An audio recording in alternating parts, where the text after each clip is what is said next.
नमस्कार दोस्तों, अहमदाबाद गुजरात से मैं कल्पेश भाटिया मोदी बोल रहा हूँ।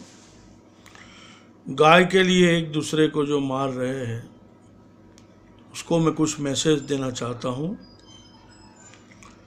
हमारी परंपरा में, संस्कृति में हजारों साल से कहा जाता है कि गाय हमारी माता है, उसमें कोई शक नहीं है। लेकिन आज मुझे कुछ सच बताना है जिसका माइंड वॉश हो गया है और वो लोगों को, निर्दोष लोगों को मार रहे हैं।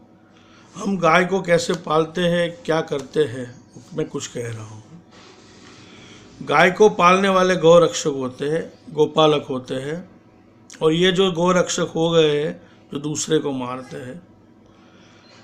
गाय का जन्म होता है तो सारी गाय नहीं होती, बहुत से बछड़े बेल के रूप में भी होते हैं।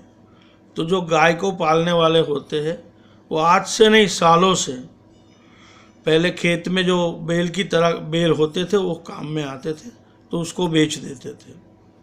बेल जब खेती नहीं कर पाते थे तो उसको कत्ल खाने भेज देते थे और लोग उसे खा जाते थे। अब कुदरती मौत पे जब गाय मरती थी तो उसको हमारे हिंदू समाज के जो चमार लोग बोलते हैं, गुजरात में जिसको मोची बोलते हैं, वो लोग उसका चमड़ा ले जाते थे, उसमें से जूते बनाते थे, और जिसके वो खाना नहीं होता था वो उसका मटन खा जाते थे। उसको खुलों में ही काटते थे, खुली जगह में ही, क्योंकि उसका बचा कुचा अंश हमारे कुदरत ने जो पोल्यूशन नहीं फैले उसके लिए कुदरत की व्यवस्था है कि उसका बचा कुचा जो होते थे मटन के टुकड़े, ये वो चर्बी वर्बी, वो ऊपर से आकाश में से आके, जिसको चील बोलते हैं, कौवा बोलते हैं, समड़ी बोलते हैं, बाज बोलते हैं, गीत बोलते हैं, वो लोग खा जाते थे। उसका बैलेंस बराबर रहता था। ये सालों से चल रहा था। पिछले कई सालों से टेक्नोलॉजी आ गई है तो गाय का जन्म होता है तो जो गाय होती है वो दूध देने के लिए काम में आती है। अब ये मैं लोगों को समझा रहा हूँ कि गाय हमारी माता है, हम कहते हैं। अभी पिछले कितने सालों से, और बीजेपी की सरकार में भी ये हो रहा है, गाय जैसे हमारी बहन और गाय, कोई फर्क नहीं है हमारी हिंदू संस्कृति में। हमारी लड़की, हमारी बहन, वो 18 साल बाद उसकी शादी होती है, उसके साल में उसको शायद बच्चा हो जाता है, तो उसकी शादी की उम्र 18 है। हम 10-12 साल की उम्र में उसकी शादी नहीं कर पाते।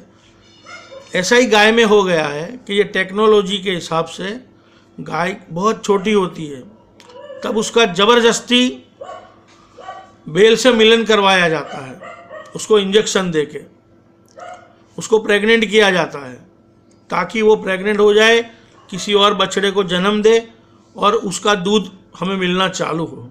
क्या ये अत्याचार नहीं है? ये अत्याचार कौन कर रहा है? फिर भी चलो, अत्याचार करने के बाद गाय को बछड़ा हो जाता है तो सारी गाय के रूप में बछड़े नहीं होते, बेल भी होते हैं। इसमें 2-3 गाय होती है, एक बेल होता है। तो वो बेल के बच्चे देश में अभी कहाँ है? कहीं नहीं है। वो खेती के काम में आते नहीं है। गोपालक को मजबूरन आंखें बंद करके दिल से रोके इस बछड़े को, बेल के रूप के बछड़े को कसाई खाने भेजना पड़ता है, क्योंकि वो उसको खिलाएगा तो अपने बाल बच्चों को क्या खिलाएगा? ये मजबूरी है, ये परंपरा है, ये सालों से चलता आया है। उसके सामने कोई ध्यान नहीं दे रहा है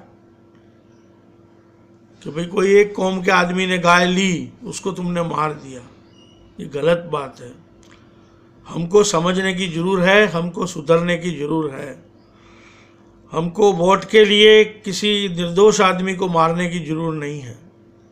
और रही गाय की बात, गाय पूरी दुनिया में गाय है। ऐसा नहीं है कि हमारे हिंदुस्तान में ही गाय है। और गाय के पालने वाले कहीं हिंदू नहीं है, सारी कौम के लोग गाय को पालते हैं। लेकिन गाय को जब वो दूध देना बंद करती है तो हर जगह पे उसका यही हाल होता है, क्योंकि हम जो इंसान है ना, हम इंसान से मतलबी आदमी कोई नहीं है। चाहे वो राजनेता के रूप में हो या आम नागरिक के रूप में हो, चाहे तुम हो चाहे मैं हूँ। इतना याद रखिए मेरे दोस्तों, ये गंदा घिनौना खेल खेलना बंद कर दीजिए। दूसरी एक क्लिप में और भी रख रहा हूँ, पहले इसको आप ध्यान से सुनिए। गालियाँ जितनी देनी है दे दीजिए, लेकिन सच्ची बात से मुंह मत फिरो।